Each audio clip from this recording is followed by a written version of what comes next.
এখন আমরা যে শিক্ষামূলক অনুষ্ঠানটা শুরু করছি সেটা ইগনু রিজিওনাল সেন্টার কলকাতা, এখান থেকে আমরা শুরু করছি। আজকে আমাদের যে আলোচ্য বিষয় লজিক, তার কোডটা বলে দিচ্ছি, BPYC 133 ইউনিট 1। টপিক হচ্ছে নেচার অফ লজিক, অর্থাৎ যুক্তি বিজ্ঞানের প্রকৃতি। প্রথমে আমি একটা কথা বলবো যে দর্শনের একটি অন্যতম শাখা হচ্ছে যুক্তিবিজ্ঞান। দর্শনের অন্যান্য শাখার মধ্যে যুক্তিবিজ্ঞান কিন্তু একটি অন্যতম শাখা। এখন যুক্তিবিজ্ঞান কি? যুক্তিবিজ্ঞান হচ্ছে চিন্তা সংক্রান্ত বিজ্ঞান। সাধারণভাবে আমরা যুক্তিবিজ্ঞানকে এই সংজ্ঞায় বলতে পারি, কিন্তু এটুকুই সব নয়। চিন্তা হচ্ছে মনের একটি ক্রিয়া। মানসিক ক্রিয়ার মধ্যে চিন্তা একটি ক্রিয়া। অন্যান্য মানসিক ক্রিয়া আছে, ইচ্ছাটা যেমন একটা মানসিক ক্রিয়া, তেমন চিন্তাটাও একটা মানসিক ক্রিয়া। এই ক্রিয়ার মধ্যে চিন্তা কিন্তু অব্যক্ত এবং মানুষের অনেক গোপন চিন্তাও হতে পারে। তাহলে এই যে অব্যক্ত চিন্তা বা গোপন চিন্তা কিন্তু লজিক বা যুক্তিবিজ্ঞানের আলোচ্য বিষয় হচ্ছে না। এই চিন্তাকে যখন আমরা কি করছি, ভাষায় প্রকাশ করছি, অর্থাৎ আমার মনে একটা বিষয় চিন্তা হচ্ছে, সেই চিন্তাটাকে আমি যখন ভাষার মাধ্যমে অন্যের সামনে ব্যক্ত করছি, তখন সেটা চিন্তার ভাষায় প্রকাশিত রূপ হচ্ছে। কিন্তু ভাষায় প্রকাশিত যে চিন্তা, তা প্রত্যক্ষ হতে পারে আবার পরোক্ষ হতে পারে। যেমন উদাহরণ দিয়ে বলতে পারি, আমি দেখছি ওই পাহাড়ে ধূম আছে,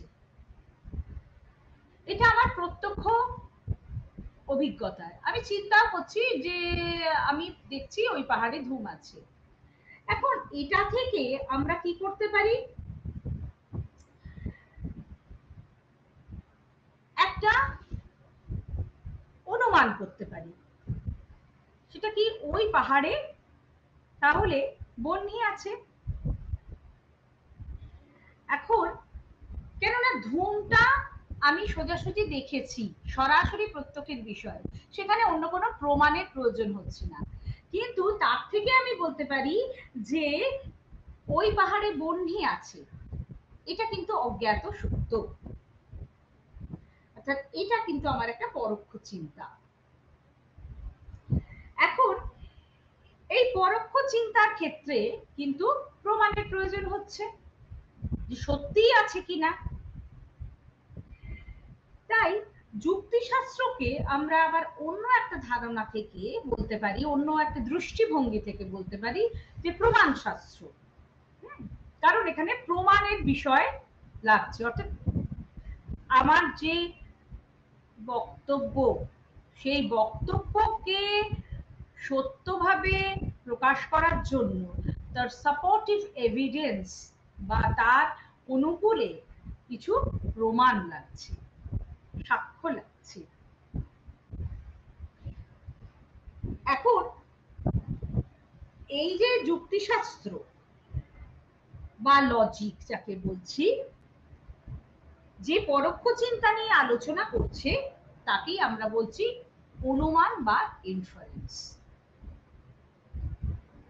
ইনফারেন্স হচ্ছে বা অনুমান হচ্ছে কি, যে জ্ঞাত সত্য থেকে অজ্ঞাত সত্যে উপনীত হওয়ার যে প্রক্রিয়া, তাকেই বলা হচ্ছে অনুমান। যেমন ওই পাহাড়ে ধূম আছে, ওই পাহাড়ে বহ্নি আছে, যেখানে যেখানে ধূম আছে সেখানে সেখানে বহ্নি আছে। ওই পাহাড়ে ধূম আছে, সুতরাং ওই পাহাড়ে বহ্নি আছে।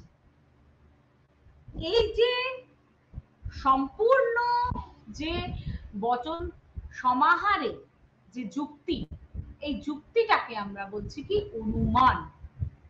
এই অনুমানকে আমরা কি বলি, যে জ্ঞাত সত্য থেকে অজ্ঞাত সত্যে উপনীত হওয়া। অর্থাৎ আমার যে বিষয় জানা, সেই জানা বিষয়ের উপর নির্ভর করে অজানা বিষয় সম্পর্কে যে যুক্তি, এবং এই যুক্তিটা সম্পূর্ণভাবে কিন্তু একটি মানসিক প্রক্রিয়া, মেন্টাল প্রসেস, এটাকেই কিন্তু আমি বলছি অনুমান। এবং এই অনুমানকে যখন আমরা ভাষায় প্রকাশ করছি তখনই তাকে আমরা বলছি যুক্তি।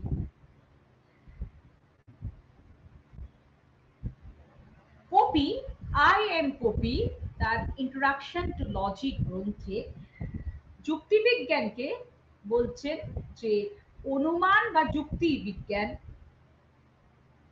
বলে ব্যাখ্যা করছেন, সায়েন্স অফ আর্গুমেন্ট।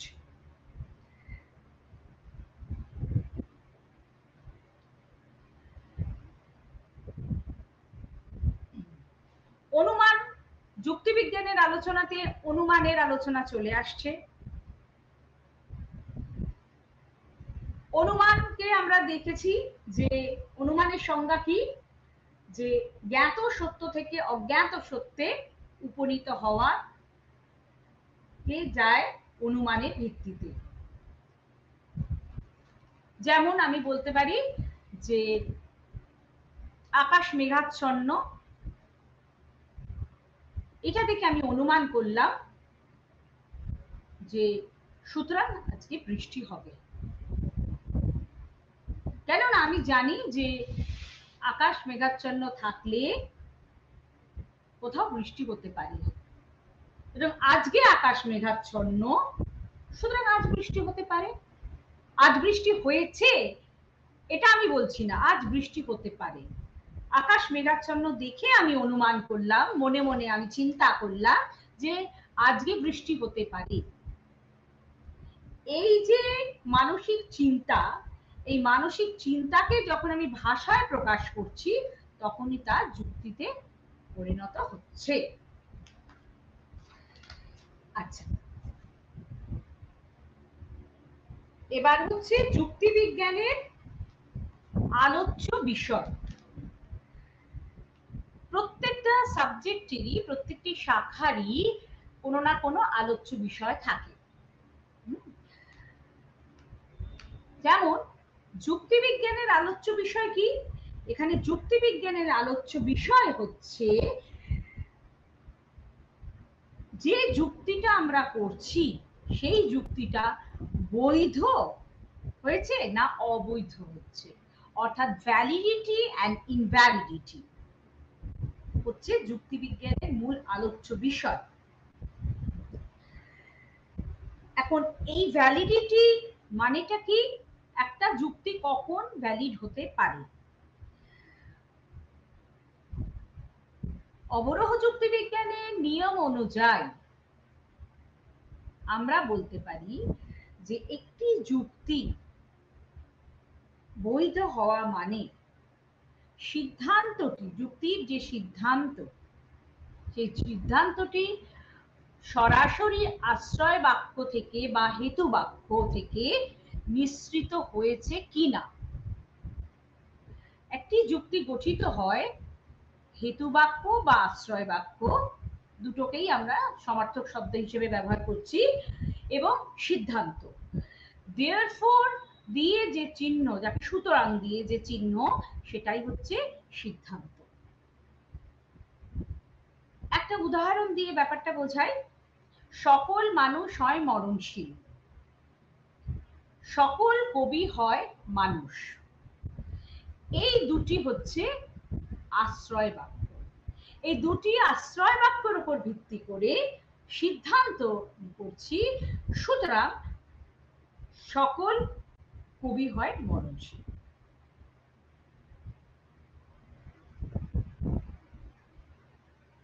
সকল মানুষ হয় মরণশীল, সকল কবি হয় মানুষ, সুতরাং সকল কবি হয় মরণশীল। তাহলে দেখা যাচ্ছে এই দুটি আশ্রয় বাক্যের উপর ভিত্তি করে সিদ্ধান্তটি অনিবার্যভাবেই মিশ্রিত হচ্ছে। এবং যেহেতু এখানে যুক্তির নিয়ম মানা হয়েছে, সুতরাং এই যুক্তিটিকে আমি বৈধ যুক্তি বলতে পারি। কারণ বৈধ যুক্তির ক্ষেত্রে বলা হয়েছে আশ্রয় বাক্য যদি সত্য হয় তাহলে সিদ্ধান্ত সত্য হয়। অর্থাৎ সিদ্ধান্তটি আশ্রয় বাক্য থেকে সরাসরি ভাবে নিঃসৃত হবে। অন্যপক্ষে অবৈধ যুক্তির ক্ষেত্রে আশ্রয় বাক্য থেকে সিদ্ধান্তটি কিন্তু সরাসরি ভাবে নিঃসৃত হয় না। যেমন আমি বলতে পারি সকল মানুষ হয় মরণশীল, সকল কবি হয় কল্পনা প্রবণ, সুতরাং সকল কবি হয় মরণশীল। আপাতভাবে দেখা যাচ্ছে, মনে হতে পারে যে আগের যুক্তিটার সঙ্গে এই যে যুক্তিটা, অর্থাৎ যে বৈধ যুক্তির আলোচনা করলাম, সেই বৈধ যুক্তির সঙ্গে এই যুক্তিটার বিশেষ কোনো তফাৎ নেই, কিন্তু এটার তফাৎ আছে। এই তফাৎটা আমরা এই কোর্সেই আমরা যখন ন্যায় অনুমান পড়ব, সিলজিজম যেটাকে বলে, তার যখন বৈধতা এবং অবৈধতা বিচার করব, তখন আমরা দেখব এই যুক্তিটি, এই যে আমি অনুমানের প্রকারটা দেখাচ্ছি, এটি কিন্তু ন্যায় অনুমানের দৃষ্টিভঙ্গি থেকে এটা কিন্তু অবৈধ। যদিও বা আপাতভাবে মনে হতে পারে সিদ্ধান্তটি আশ্রয় বাক্য থেকেই নিঃসৃত হয়েছে। একটি বৈধ যুক্তির ক্ষেত্রে বলা হচ্ছে যে হেতুবাক্য এবং সিদ্ধান্তের মধ্যে যে সম্বন্ধ, সেই সম্বন্ধটা কি প্রসক্তি সম্বন্ধ, যাকে ইংলিশে এন্টেলমেন্ট রিলেশন বলা হয়। অর্থাৎ সিদ্ধান্তটি যেন আশ্রয় বাক্যের সঙ্গে প্রসক্ত হয়ে রয়েছে, অর্থাৎ সাবজিউন্ট বা অন্তর্ভুক্ত হয়ে রয়েছে। অর্থাৎ সিদ্ধান্তে কোনো বাড়তি কথা বলা হবে না, আশ্রয় বাক্যের মধ্যেই সিদ্ধান্তের নিহিতার্থ রয়েছে। যেমন সকল মানুষ হয় মরণশীল, সক্রেটিস হন মানুষ, সুতরাং সক্রেটিস হন মরণশীল। এই যে সিদ্ধান্তে আমি বলছি সক্রেটিস হন মরণশীল, এখানে সিদ্ধান্তে আমি কিন্তু কোনো বাড়তি কথা বলছি না। যদি সকল মানুষ মরণশীল হয় এবং সক্রেটিস একজন মানুষ হন, তাহলে তিনি মরণশীল হতে বাধ্য। এই যে সম্বন্ধ আশ্রয় বাক্য এবং সিদ্ধান্তের মধ্যে, এই সম্বন্ধটাকেই বলা হচ্ছে প্রসক্ত সম্বন্ধ।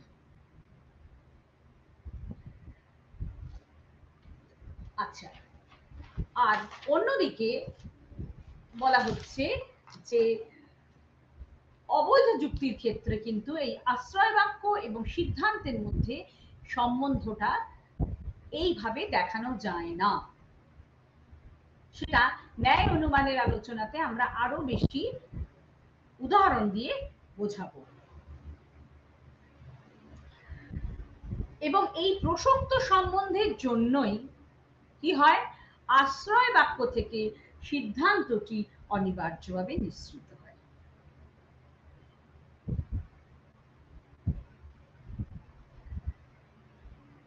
এবার আরেকটা যুক্তি দিয়ে আমি দেখাচ্ছি যে আশ্রয় বাক্য থেকে সিদ্ধান্তটা অনিবার্যভাবে কিরম ভাবে নিঃসৃত হচ্ছে না, সেটা একটা যুক্তির মাধ্যমে বলছি। সকল মানুষ হয় মরণশীল, সকল পাখি হয় ডানাযুক্ত। সুতরাং সকল পাখি হয় মরণশীল। তুমি দেখো এখানে মানে আমরা দেখছি এখানে যে সিদ্ধান্তটি কিন্তু আশ্রয় বাক্য থেকে অর্থাৎ দুটি আশ্রয় বাক্য থেকে অনিবার্যভাবে নিঃসৃত হচ্ছে না। তার কারণ কি, প্রথম আশ্রয় বাক্যের যে দুটি পদ রয়েছে এবং দ্বিতীয় আশ্রয় বাক্যের যে দুটি পদ রয়েছে তার সঙ্গে সিদ্ধান্তের কিন্তু যোগাযোগ থাকছে না। সেই কারণে আমরা এখানে দেখাতে পাচ্ছি না যে আশ্রয় বাক্য সিদ্ধান্তটি দুটি আশ্রয় বাক্য থেকে অনিবার্যভাবে মিশ্রিত হচ্ছে।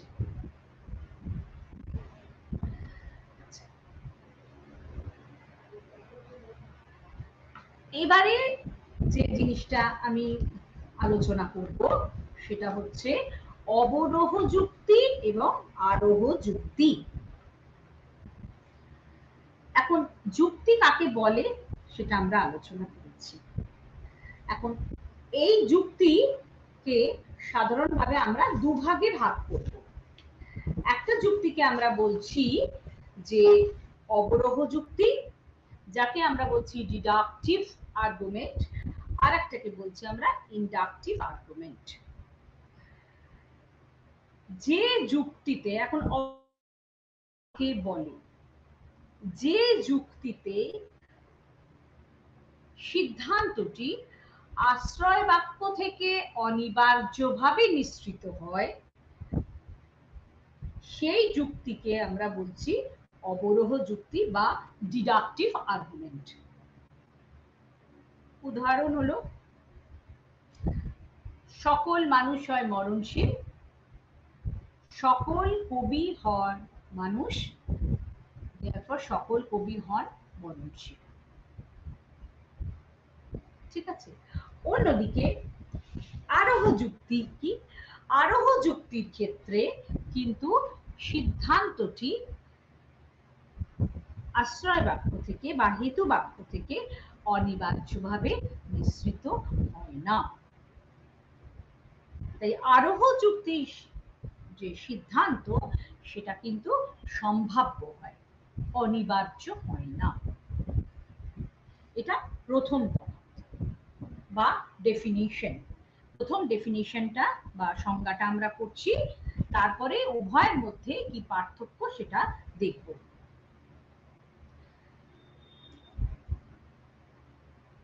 আচ্ছা, অবরোহ যুক্তির ক্ষেত্রে হেতু বাক্য এবং সিদ্ধান্তের সম্পর্ক হচ্ছে অনিবার্য বা আবশ্যিক।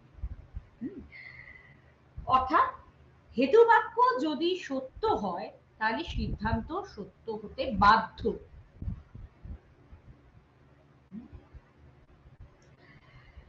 কেননা হেতু বাক্যের মধ্যে সিদ্ধান্তটি কি নিহিত থাকে।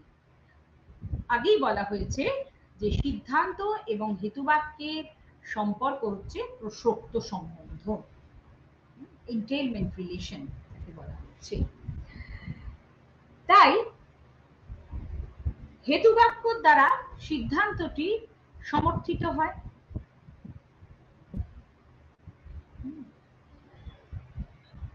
আমি যদি বলি কোনো মানুষ নয় পূর্ণ,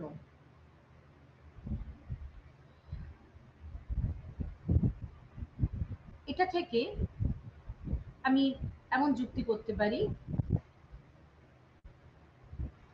কোনো কবি নয়, কোনো কবি নয় পূর্ণ, therefore কোনো কবি নয় মানুষ। এটা যদিও বা ন্যায় অনুমানের দৃষ্টিভঙ্গি থেকে অবৈধ যুক্তি হবে, তার কারণ হচ্ছে দুটি নগর্থক জনিত বাক্য নিয়েই যুক্তিটা তৈরি করা হয়েছে। কিন্তু আমি এখানে যেটা দেখাচ্ছি সেটা হচ্ছে এই যে একটা যুক্তি ক্ষেত্রে সিদ্ধান্তটি কিভাবে আশ্রয় বাক্যের সঙ্গে যুক্ত হয়ে রয়েছে। আর একটা দৃষ্টান্ত দেখাচ্ছি, সকল মানুষ হয় মরণশীল, সক্রেটিস একজন দার্শনিক, therefore সক্রেটিস হন মরণশীল। এটাও কিন্তু আমরা দেখাচ্ছি যে যুক্তির একটা অবৈধতার রূপ, যেখানে যুক্তিটি অবৈধ হচ্ছে কেননা সিদ্ধান্তের সঙ্গে প্রসক্ত সম্বন্ধ থাকছে না। আচ্ছা, এবার আরো যুক্তির ক্ষেত্রে আমি আগেই বলেছি যে সিদ্ধান্তটি অনিবার্যভাবে আশ্রয় বাক্য থেকে নিঃসৃত হয় না, সিদ্ধান্ত সবসময় সম্ভাব্য হয়। আরোহ যুক্তি মূলত অভিজ্ঞতার পর্যবেক্ষণ এবং পরীক্ষণের উপর নির্ভর করে। যেমন বলা হচ্ছে যে অভিজ্ঞতা, এ যাবৎ অভিজ্ঞতায় দেখা গেছে কাকের রং কালো।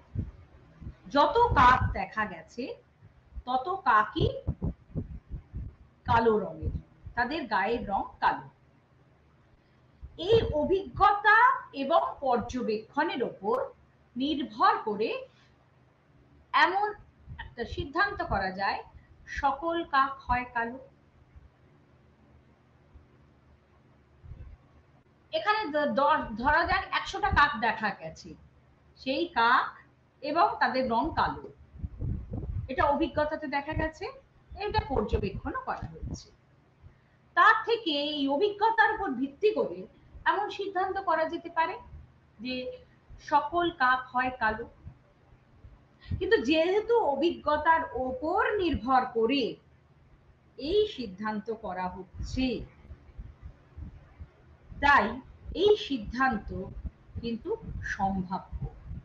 এখন সম্ভাব্য বা প্রবাবল কেন বলা হচ্ছে? আরোহ যুক্তির ক্ষেত্রে সবসময় কিন্তু বিরুদ্ধ দৃষ্টান্তের একটা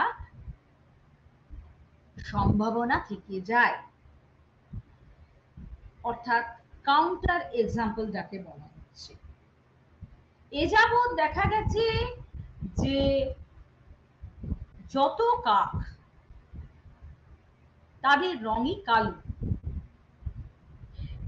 এটা থেকে যখন কেউ সিদ্ধান্ত করছে যে সকল কাক হয় কালো, তখন একটা কাক দেখা যেতে পারে কেউ আবিষ্কার করলেন যে না, কিছু কাক আছে তাদের গায়ের রং কিন্তু সাদা।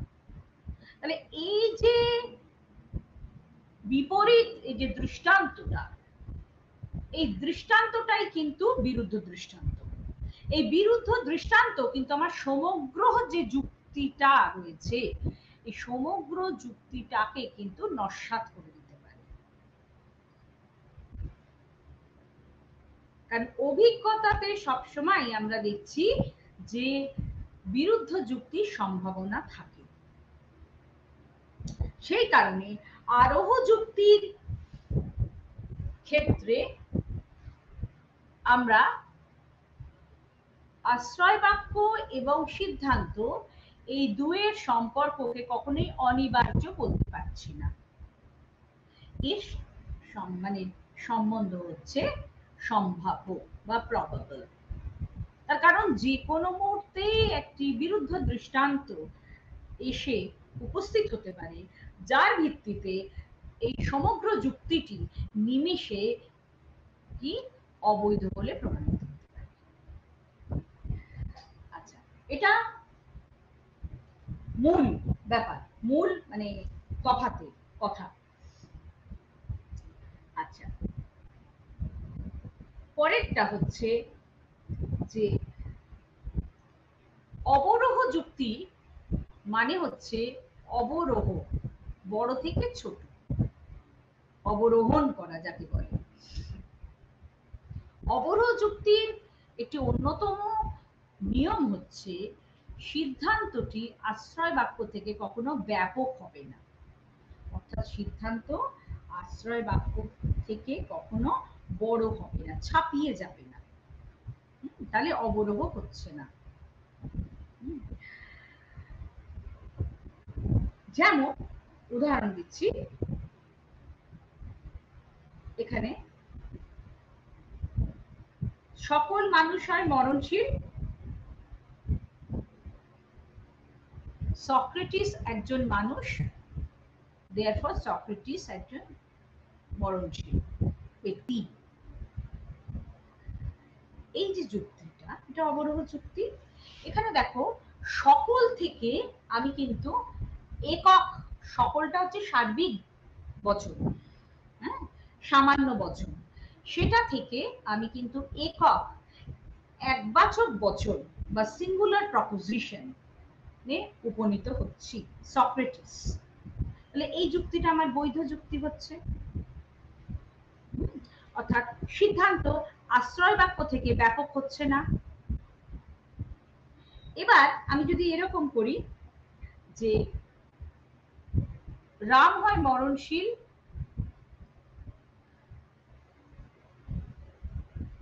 রাম একজন বুদ্ধিমান ব্যক্তি, সুতরাং সকল বুদ্ধিমান ব্যক্তি হয় মরণশীল। এইখানে দেখো সিঙ্গুলার থেকে, সিঙ্গুলার বা একবাচক বচন থেকে আমি কিন্তু সার্বিক বচনে উপনীত হচ্ছি। তাহলে কি দেখা যাচ্ছে যে যুক্তি বাক্যে যা বলা হয়েছে তার থেকে সিদ্ধান্তে কিন্তু আরো বেশি কথা বলা হচ্ছে। এটাকে পরিভাষাগতভাবে বলতে পারি কি, সিদ্ধান্ত ব্যাপকতর হচ্ছে যুক্তি বাক্য থেকে, যেটা অবরোহ মানে অবরোহ যুক্তির যে নিয়ম তাকে লঙ্ঘন করছে, সেটা এটা অবৈধ।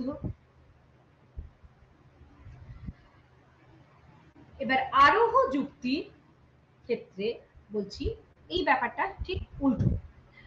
আরোহ যুক্তির ক্ষেত্রে কিন্তু আমরা সিঙ্গুলার বা একবাচক বচন থেকে আমরা কিন্তু সার্বিক সামান্য বচনে উপনীত হচ্ছি। সার্বিক সামান্য বচন অর্থাৎ ইউনিভার্সাল জেনারেল প্রপোজিশন। যেমন নাম্বার 1, 1 নম্বর কাক কালো, 2 নম্বর কাক কালো, 3 নম্বর কাক কালো, এরকম ভাবে দেখা যাচ্ছে আমি 100টা কাক দেখেছি। এটা থেকে আমি পর্যবেক্ষণ এবং পরীক্ষণের উপর ভিত্তি করে আমি সিদ্ধান্ত করছি কি সকল কাক হয় কালো। তাহলে দেখা যাচ্ছে যে সিদ্ধান্তটি কি হচ্ছে আশ্রয় বাক্য থেকে ব্যাপক হচ্ছে, কারণ আশ্রয় বাক্যগুলোতে আমার কিন্তু একবাচক বচন রয়েছে, আর সিদ্ধান্ত কিন্তু আমি সকল বলেছি, তার মানে সামান্য বচন বলেছি এবং সার্বিক বচন বলেছি। অর্থাৎ কেন সকল কাক হয় কালো, সার্বিক বচন। এবং কার উপর ভিত্তি করে বলেছি, এটা হচ্ছে অভিজ্ঞতায় পর্যবেক্ষণ এবং পরীক্ষণ। পর্যবেক্ষণটা অভিজ্ঞতারই একটা দিক, হ্যাঁ, এবং পরীক্ষণ। তাহলে দেখা যাচ্ছে যে অবরোহ যুক্তি এবং আরোহ যুক্তির মধ্যে এটাও একটা অন্যতম তফাৎ। 3 নম্বর তফাৎ, 3 নম্বরে বলা হচ্ছে যে অবরোহ যুক্তিতে হেতুবাক্যের সত্যতা বা মিথ্যাত্ব বিচার করা হয় না। অবরোহ যুক্তিতে, অবরোহ যুক্তির আলোচ্য বিষয় কি, কার ভিত্তিতে আমি বলতে পারি যে একটি অবরোহ যুক্তি বৈধ, এটা হচ্ছে সিদ্ধান্তটি আশ্রয় বাক্য থেকে অনিবার্যভাবে নিঃসৃত হচ্ছে কি হচ্ছে না, এইটাকে আমাকে দেখতে হবে, এই বিষয়টাকে আমায় দেখতে হবে।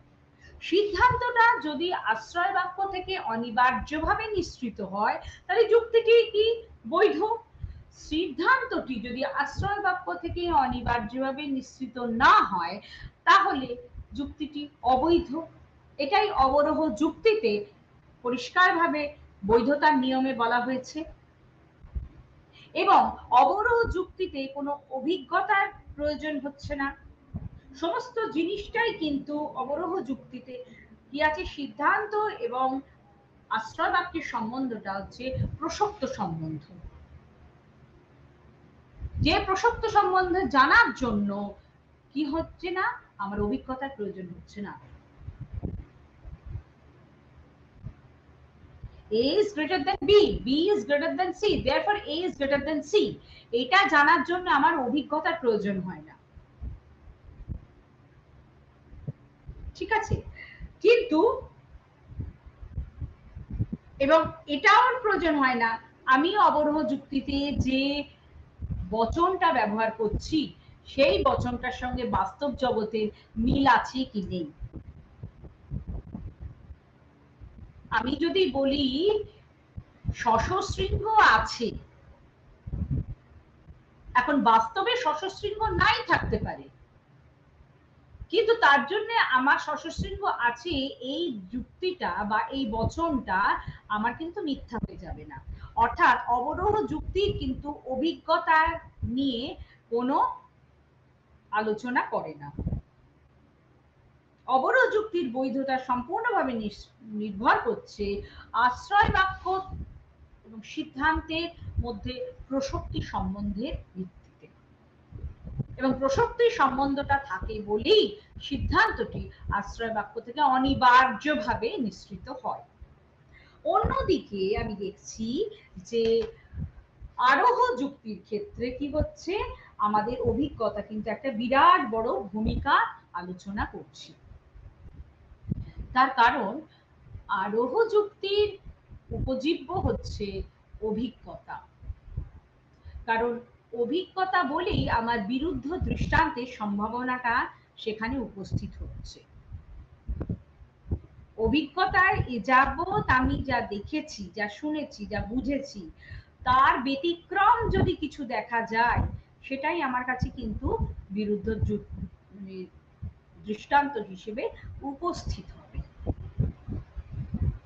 সুতরাং আরোহ যুক্তির ক্ষেত্রে কিন্তু এই পর্যবেক্ষণ এবং পরীক্ষণ যা অভিজ্ঞতারই দুটি পথ, আমি বলবো অভিজ্ঞতা লাভেরই দুটি পথ, এই দুটো পথ কিন্তু অত্যন্ত গুরুত্বপূর্ণ।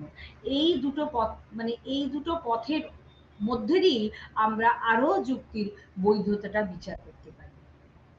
এই পর্যবেক্ষণ এবং পরীক্ষণের ক্ষেত্রে যদি আমরা দেখি যে কোনো বিরুদ্ধ একটা দৃষ্টান্ত উপস্থিত রয়েছে, তাহলে কিন্তু সমগ্র যুক্তিটা যেটা আমি গঠন করেছিলাম সেটা ভুল প্রমাণিত হবে। যেমন আরেকটা উদাহরণ দিয়ে বলছি যে এ যাবৎ আমি যত হাঁস দেখেছি সব হাঁসই হলো সাদা রঙের।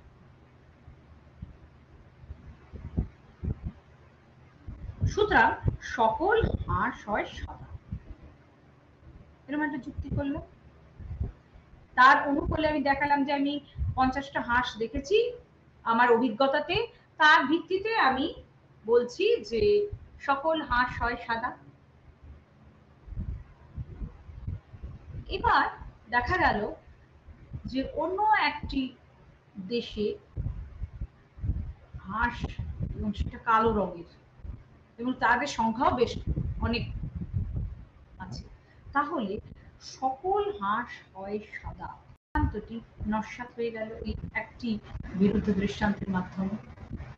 এবং বিরুদ্ধ দৃষ্টান্তটা আমি পেলাম কিসের মাধ্যমে? অভিজ্ঞতার মাধ্যমে। সুতরাং অভিজ্ঞতা কিন্তু একটি অত্যন্ত গুরুত্বপূর্ণ শর্ত আরোহ যুক্তির ক্ষেত্রে। এই কারণেই আরোহ যুক্তির যে সিদ্ধান্ত সেটা সবসময় সম্ভাব্য হচ্ছে, তার কারণ অভিজ্ঞতার মাধ্যমে আমরা কখনোই নিশ্চয়াত্মক সিদ্ধান্ত পেতে পারি না। এ যাবৎ পেয়েছি, অতীতে পেয়েছি, বর্তমানে পেয়েছি, ভবিষ্যতে পাবো কিনা সে ব্যাপারে কিন্তু আমরা নিশ্চিত করে বলতে পারি না অভিজ্ঞতা ভিত্তিক তথ্যগুলোর উপরে। এটা বলা হচ্ছে। আচ্ছা, আর একটা হচ্ছে কি, আরোহ যুক্তির ক্ষেত্রে আমরা এই পর্যবেক্ষণ এবং পরীক্ষণের কথা বলছি আরোহ যুক্তির ক্ষেত্রে, এবং সেখানে আর একটা জিনিস ইম্পর্টেন্ট, সেটা হচ্ছে সামান্য সার্বিক বচন। সামান্য বচন এবং সার্বিক বচন, এই যে সকল হাঁস হয় সাদা, এটা বচনটা সামান্য বচন, এবং সার্বিক বচন, এই বচনটাকে আমি গঠন করেছি। কিন্তু তাহলে সিদ্ধান্তটা দেখা যাচ্ছে কি হচ্ছে, যে আশ্রয় বাক্য অপেক্ষা সিদ্ধান্তটা কিন্তু ব্যাপকতর হচ্ছে। অর্থাৎ সিদ্ধান্তে কিন্তু কতিপয় হাঁসের কথা বলা হচ্ছে না, সিদ্ধান্তে বলা হচ্ছে কিন্তু সার্বিকভাবে সমস্ত হাঁস, এবং সেই হাঁসগুলোই হচ্ছে কি সাদা রঙের। যতক্ষণ না পর্যন্ত বিরুদ্ধ দৃষ্টান্ত এসে আমার যুক্তিটাকে নস্যাৎ না করছে, ততক্ষণ পর্যন্ত।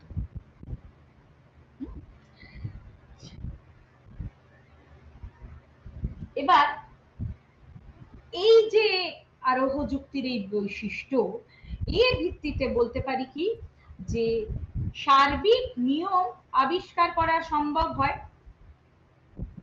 আপাতভাবে একটা সার্বিক নিয়ম আমি বললাম যে হাঁস মাত্রই সাদা, কিন্তু অবরোহ যুক্তির ক্ষেত্রে এরকম কোনো সার্বিক নিয়মের কথা আমরা বলতে পারি না, যার ভিত্তিতে এরকম একটা বলতে পারি সকল হাঁস হয় সাদা, এরকম আমি বলতে পারি না। কারণ অবরোহ মানেই হচ্ছে, আমি বললাম যে বড় থেকে ছোট অবরোহণ, অবরোহণ, সেটা সিদ্ধান্তটা বড় আর আশ্রয় বাক্য ছোট, এরকম হবে না। তাহলে এই হচ্ছে মোটামুটি ভাবে আরোহ এবং অবরোহ যুক্তি কাকে বলে এবং তাদের মধ্যে কার পার্থক্য উদাহরণ দিয়ে আলোচনা করা হয়েছে। এবার যে জিনিসটা বলবো সেটা হচ্ছে বৈধতা এবং সত্যতা। এখন এই জিনিসটা বলবো, বৈধতা এবং সত্যতা, যাকে আমরা বলছি হচ্ছে ভ্যালিডিটি, ট্রুথ অ্যান্ড ভ্যালিডিটি, সত্যতা এবং বৈধতা। এখন এই যে বৈধতা এবং সত্যতা, আমরা বলছি যে সত্যতা বা মিথ্যাত্ব হচ্ছে বচনের ধর্ম, যুক্তির নয়।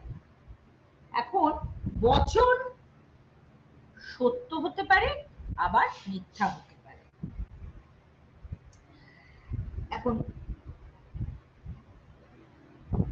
একটা যেমন সকল মানুষ হয় মরণশীল, এটা একটা বচন,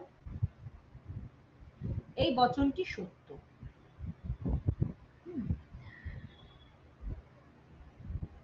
এখন বচন সত্য হয় কখন? বলা হচ্ছে বচন তখনই সত্য হবে যখন বচনে যা বলা হয়েছে, অর্থাৎ বচনে যা ঘোষণা করা হয়েছে তার সঙ্গে বাস্তবের মিল থাকে। আমি যখন বলছি সকল মানুষ হয় মরণশীল, এই বচনে ঘোষণা করা হচ্ছে কি যে মানুষ মাত্রই মরণশীল, এবং অভিজ্ঞতাতেও আমরা তাই দেখছি যে মানুষ একটা সময় জন্মাচ্ছে, তার বৃদ্ধি হচ্ছে, একটা সময় তার বার্ধক্য আসছে, একটা সময় সে মারা যাচ্ছে। সুতরাং আমার বচনের সঙ্গে বাস্তবের একটা মিল থাকছে। এখন একটা বচন মিথ্যা হচ্ছে কখন? যখন বাস্তবের সঙ্গে বচনের ঘোষিত ঘোষণা মিথ্যা হচ্ছে, ওটা সাযুজ্যপূর্ণ হচ্ছে না। যেমন আমি যদি বলি অগ্নি শীতল, এখন আগুন কি সত্যি শীতল হতে পারে? আগুন সত্যি শীতল হতে পারে না। তাহলে মানে আমার বচনে যা আমি ঘোষণা করেছি, এই ঘোষক বাক্যের সঙ্গে আর বাস্তবে যে বিষয় ঘোষণা করেছি তার কোনো মিল নেই। সুতরাং আমার এই বচনটা কি হচ্ছে, মিথ্যা হচ্ছে। এখন যুক্তিবিজ্ঞান বা লজিক কেবল যুক্তির বৈধতা এবং অবৈধতা নিয়ে আলোচনা করে। এবং যুক্তিবিজ্ঞানের কাজ হচ্ছে কি, আমরা বলতে পারি বৈধ যুক্তির নিয়মাবলী। একটা আর্গুমেন্ট কিভাবে ভ্যালিড হবে, বৈধ হবে, তার কতগুলো নিয়ম নিয়ে আলোচনা করা এবং দেখা ওই যে নিয়মগুলো সেগুলো যুক্তি থেকে ঠিকভাবে নিঃসৃত হয়েছে কিনা, অর্থাৎ যুক্তিতে ঠিকভাবে সেগুলি অনুসৃত হয়েছে কিনা, তবেই তো আমি যুক্তিটাকে বৈধ যুক্তি বলতে পারি। আগের কথাতেই বলছি, যুক্তিটা কি থাকছে, হেতু বাক্য থাকছে এবং সিদ্ধান্ত থাকছে। আমি দেখছি কি যে যুক্তিটাতে সিদ্ধান্তটি হেতু বাক্য থেকে সরাসরি ভাবে নিয়ম সঙ্গত ভাবে নিঃসৃত হয়েছে কি হয়নি, এটা আমি দেখছি। যেখানে অনিবার্যভাবে নিঃসৃত হচ্ছে সেখানে যুক্তিটা বৈধ হচ্ছে, যেখানে অনিবার্যভাবে নিঃসৃত হচ্ছে না সেখানে যুক্তিটা অবৈধ হচ্ছে। আচ্ছা, এবার আর একটা জিনিস আমি বলছি, সেটা হচ্ছে যে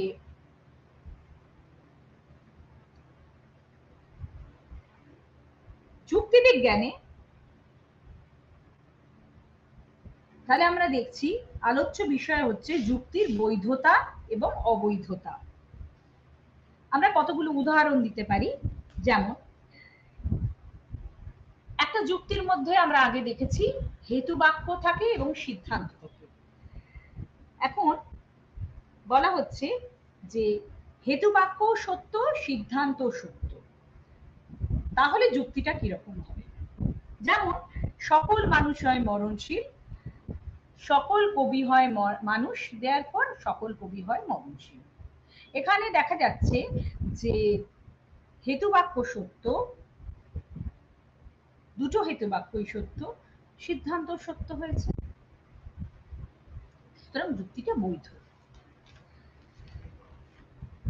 এবার আরেকটা জিনিস দেখাচ্ছি যে হেতু বাক্য মিথ্যা, এই প্রথমটার সঙ্গে দ্বিতীয়টার পার্থক্যটা বুঝতে হবে। হেতু বাক্যটা মিথ্যা, সিদ্ধান্ত সত্য। যেমন সকল চতুষ্পদী প্রাণী হয় কবি, সব কিছু মানে বা কোনো কোনো মানুষ হয় চতুষ্পদী, therefore কোনো কোনো মানুষ হয় কবি। এখন দেখা যাচ্ছে হেতু বাক্য দুটো মিথ্যা, তার কারণটা কি, মানুষ কখনো চতুষ্পদী অর্থাৎ চার পা বিশিষ্ট নয়, আর মানুষেরই অন্তর্ভুক্ত একটি শ্রেণী হচ্ছে কবি, তারাও কখনো মানুষ হওয়ার জন্য চতুষ্পদী হতে পারে না, কিন্তু কোনো কোনো মানুষ তো কবি হতে পারে, এটা তো ঘটনা।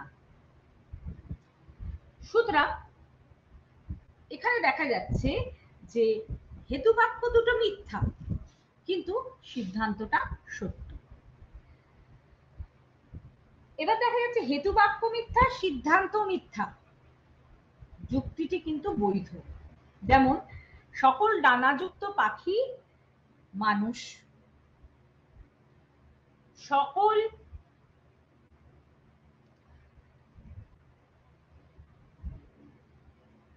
কুকুর হয় ডানাযুক্ত, therefore সকল কুকুর হয় মানুষ।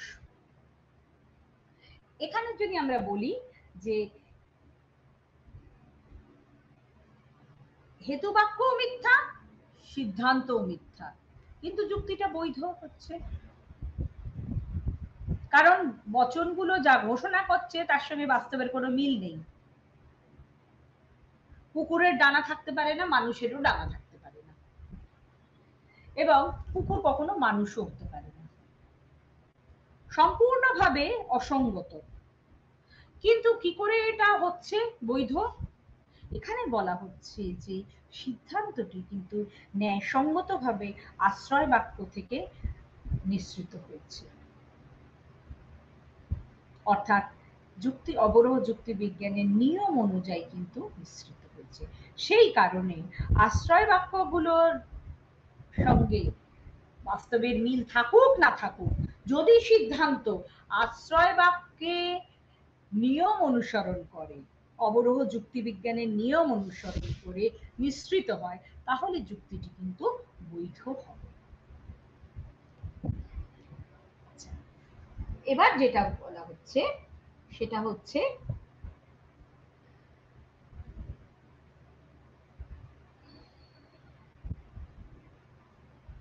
অবৈধতা। অবৈধতাটা কি বলছে? যে যুক্তির ক্ষেত্রে বৈধতা সংক্রান্ত যে নিয়মটা, এখানে কিন্তু মাথায় রাখতে হবে আমরা সবসময় অবরোহ যুক্তির কথা বলছি। সেটা অনুসৃত না হলেই যুক্তি কি হচ্ছে? অবৈধ হচ্ছে। যেমন সকল মানুষ হয় মরণশীল, সকল বিড়াল হয় মরণশীল, সুতরাং সকল বিড়াল হয় মানুষ। এই উদাহরণটাকে আমরা যদি দেখি, আপাতভাবে মনে হবে যে এটা কিন্তু বৈধ, কারণ সিদ্ধান্তটা যেন আশ্রয় বাক্য থেকে অনিবার্যভাবে নিঃসৃত হয়েছে। কিন্তু আমরা পরবর্তীকালে যখন ন্যায় অনুমানের দৃষ্টান্তগুলো আলোচনা করব, তখন আমরা দেখব যে এটি কিন্তু অবৈধ যুক্তি। ন্যায় অনুমানে কতগুলি নিয়মের কথা বলা হয়েছে, সেই নিয়ম যদি লঙ্ঘন করা হয় তাহলে যুক্তি কিন্তু অবৈধ হবে। এখানেও ওই একই ভ্রান্তি ঘটেছে। সুতরাং ন্যায় অনুমানের নিয়ম লঙ্ঘন করার ফলে এখানে কিন্তু অব্যাপ্য হেতু দোষ ঘটেছে। এই যুক্তিটাতে যে দোষ ঘটেছে সেটা হচ্ছে অব্যাপ্য হেতু দোষ। আচ্ছা, এবার তাহলে এখানে একটা আলোচনা করা যাবে, সেটা হচ্ছে বৈধ যুক্তির সঙ্গে সত্যতা সম্পর্কটা কি। সেটা হচ্ছে যে আমরা এর আগে আলোচনা করলাম যে বৈধ যুক্তি এবং সত্যতা। এবার অবৈধ যুক্তির সঙ্গে সত্যতার সম্পর্কটা কি? এখানে আমরা বলবো যে অবৈধ যুক্তিতে সিদ্ধান্তটি কি সবসময় মিথ্যা হচ্ছে? অর্থাৎ অবৈধ যুক্তির সিদ্ধান্ত বৈধ যুক্তির মতো সত্য হতে পারে, আবার মিথ্যাও হতে পারে। এটা কি ঠিক? এর ক্ষেত্রে বলা হচ্ছে বৈধ যুক্তির সঙ্গে অবৈধ যুক্তির যদি আমরা পার্থক্যটা পরিষ্কারভাবে দেখি, তাহলে আমাদের বলতে হবে যে বৈধ যুক্তির ক্ষেত্রে সিদ্ধান্ত যদি সত্য হয়, মানে হেতুবাক্য সত্য হলে সিদ্ধান্ত মিথ্যা হতে পারে না। কেননা সিদ্ধান্তটি হেতুবাক্য থেকে অনিবার্যভাবে নিঃসৃত হচ্ছে। কিন্তু অবৈধ যুক্তির ক্ষেত্রে আমরা দেখছি যে হেতুবাক্য সত্য হলেও সিদ্ধান্ত কখনো সত্য হতে পারে বা কখনো মিথ্যাও হতে পারে। হ্যাঁ, এখন অবৈধ যুক্তির চারটি বিন্যাস, এর মধ্যে আমি কয়েকটা বিন্যাসের কথা বলছি। যেমন হেতুবাক্য সত্য, সিদ্ধান্ত সত্য, যুক্তিটি অবৈধ। যেমন সকল মানুষ হয় দার্শনিক, প্রথম আশ্রয় বাক্য। কোনো গাণিতজ্ঞ হয় মানুষ, দ্বিতীয় আশ্রয় বাক্য। কোনো কোনো গাণিতজ্ঞ হয় দার্শনিক।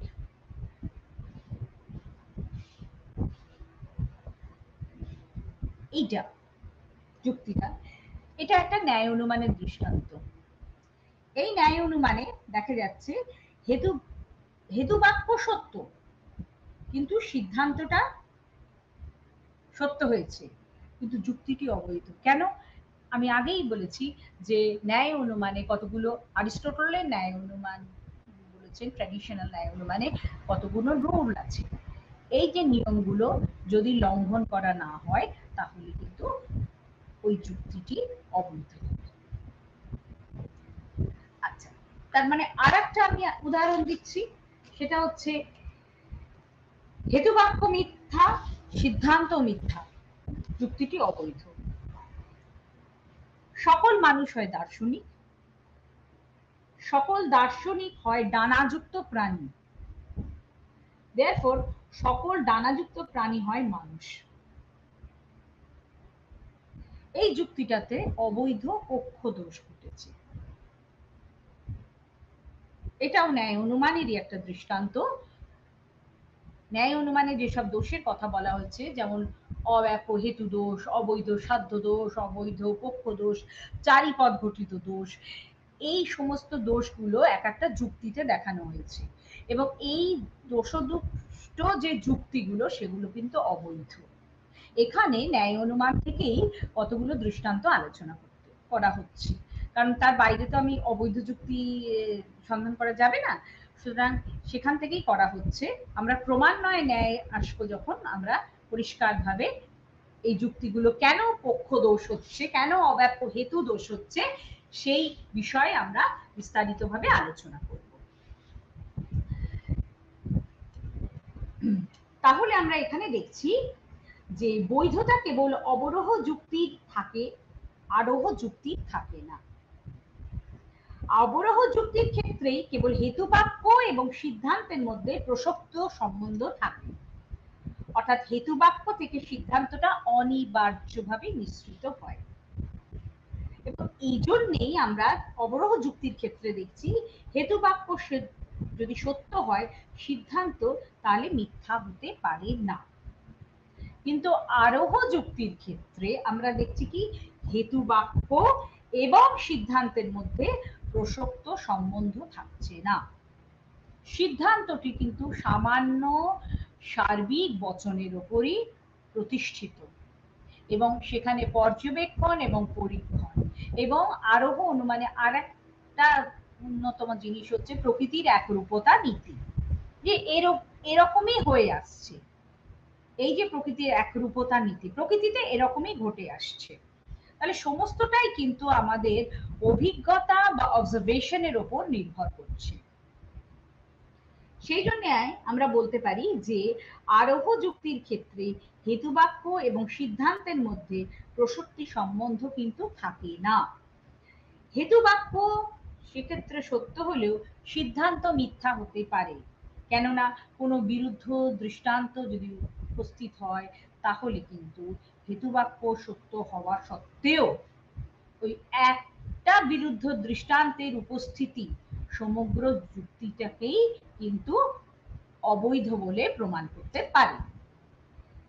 তাই আরোহ যুক্তির ক্ষেত্রে আমরা বৈধতার প্রসঙ্গটা আলোচনা থেকে বিরত থাকবো, আমাদের কনসার্ন থাকবে কিন্তু অবরোহ যুক্তির ক্ষেত্রে, আরোহ যুক্তির ক্ষেত্রে নয়।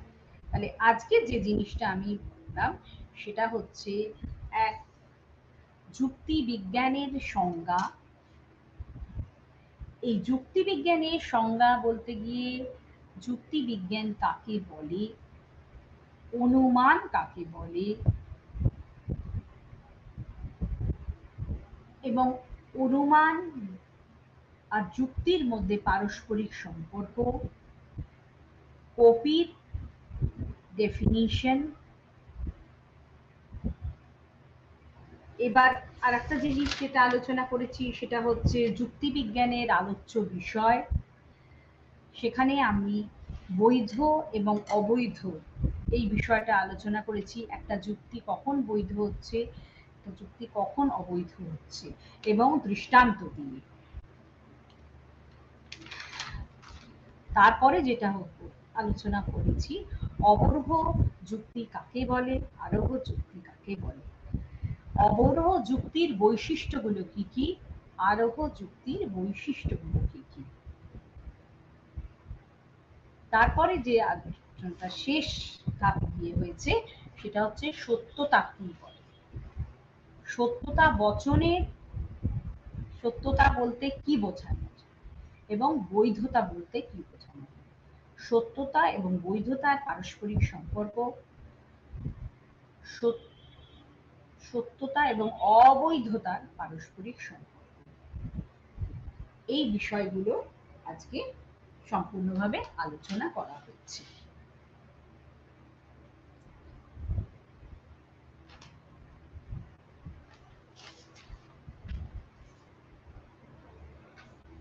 এটার উপর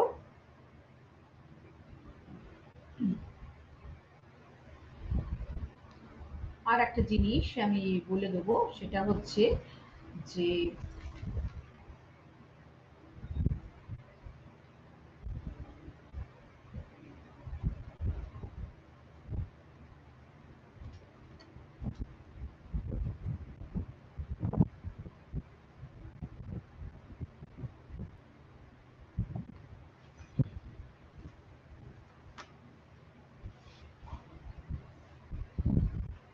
একটা জিনিস মনে রাখতে হবে যে কতগুলো কন্ডিশন আছে যেখানে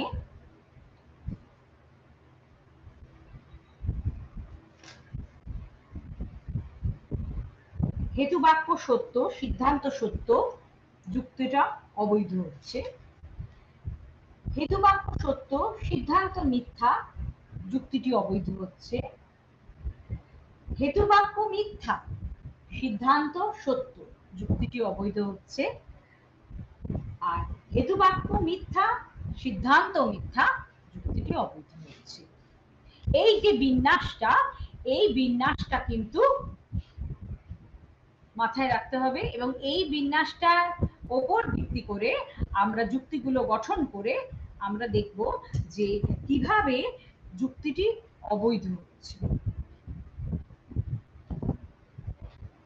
এই বিন্যাসের উপর নির্ভর করে যুক্তির যে অবৈধতা, সেই অবৈধতার ওপরই আমরা পরিষ্কার করে বলে দিতে পারি যে কোন কোন শর্তে যুক্তিটি অবৈধ হয়ে দাঁড়াচ্ছে।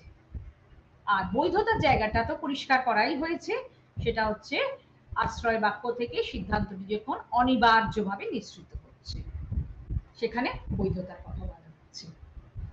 এবং এখানে কিন্তু বচনের ক্ষেত্রে আমরা দেখব, যেখানে বৈধতা এবং অবৈধতা আলোচনা করছি, যে বচন আবার কাকে বলে, বচন এর পরের দিন আমি ডিটেলস আলোচনা করব।